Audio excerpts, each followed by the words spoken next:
ከ10 ሺህ ብር በላይ በግብይት ወቅት በጥሬ ገንዘብ መጠቀም ለከፋዩ በወጪነት ለተቀባዩ ደግሞ አስተዳደራዊ ቅጣት እንዲጣልበት ያደርጋል የተባለ አዲስ አዋጅ መምጣቱ ተነገረ። አዲሱ የገቢ ግብር አዋጅ ሲጸድቅ ከ10 ሺህ ብር በላይ ግብይትን በጥሬ ገንዘብ መፈጸም የሚያስቀጣ ይሆናል ተብሏል። ረቂቅ አዋጁ ላይ ሀሳብ ለመዋጣት ከተሳተፉ ባለሙያዎች የተወሰኑት ተግባራዊ ይደረጋል በተባለው አሰራር ላይ ጥያቄ አንስተዋል። የገንዘብ ሚኒስቴር የሕግ ጉዳዮች መምሪያ ኃላፊው አቶ ተወዳጅ መሐመድ እንዳሉት አዋጁ ተግባራዊ የሚሆነው በጥሬ ገንዘብ የሚፈጸም ግብይትን መገደብን ታሳቢ አድርጎ ነው ብለዋል። በአንድ ግብይት የሚፈጸም የጥሬ ገንዘብ ክፍያ ከ10 ሺህ ብር ከበለጠ ትርፍ ብር ለከፋዩ በወጪነት አይያዝም። ገንዘቡን የተቀበለውም የትርፉን ገንዘብ እጥፍ አስተዳደራዊ ቅጣት እንደሚጣልበት አዋጁ ያስቀምጣል።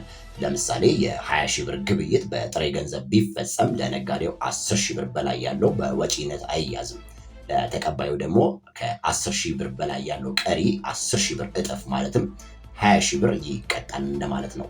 በረቂቅ አዋጁ ላይ የተሳተፉ በጥሬ ገንዘብ ግብይት እንዲፈጸም ምክንያት የሚሆነውን በንግድ ስርዓት ውስጥ ያለውን ችግር መፍታት የተሻለ አማራጭ ሊሆን እንደሚችልና በሌሎች መመሪያዎች የጥሬ ገንዘብ ግብይትን ስለሚፈቅድ አዋጁ የተናበበ እንዲሆን ጠይቀዋል። የገንዘብ ሚኒስቴር ባሰናዳው ረቂቅ አዋጅ መሰረት ከ10 ሺህ ብር በላይ ግብይት እንዳይፈጸም የሚጣለው ግዴታ በመንግስት መስሪያ ቤቶች፣ በመንግስት የልማት ድርጅቶች፣ በባንኮች፣ በማይክሮ ፋይናንስ ላይ ተፈጻሚ አይሆንም ይላል።